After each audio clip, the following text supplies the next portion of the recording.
श्रीकृष्णाने हाताच्या करंगळीवरती डोंगर उचलला होता हे आपण सर्वांना माहीत आहे. पण मित्रांनो, त्याने डोंगर का उचलला होता आणि त्याचं नाव काय आहे? तर त्याचं नाव आहे गोवर्धन पर्वत. गोवर्धन पर्वत उचलण्याचं कारण काय होतं?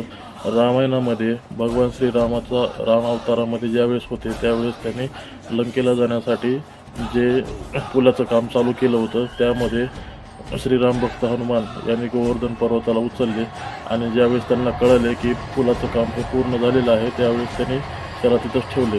तर गोवर्धन म्हणाले की तू हे असं का करतोय?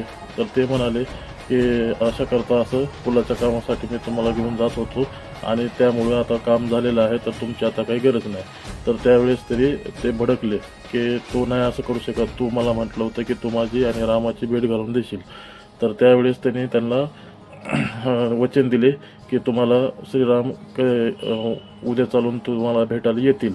आणि त्यामुळे ज्यावेळेस द्वापरयुग चालू झाला त्यावेळेस श्रीकृष्ण अवतार झाला. त्यामध्ये त्याने हाताच्या करंगळीवरती गोवर्धन पर्वताला उचलले आणि हनुमानाला दिलेले वचन त्याने रामाने पूर्ण केले.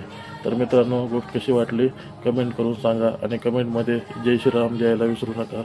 जय श्रीराम, जय जय हनुमान.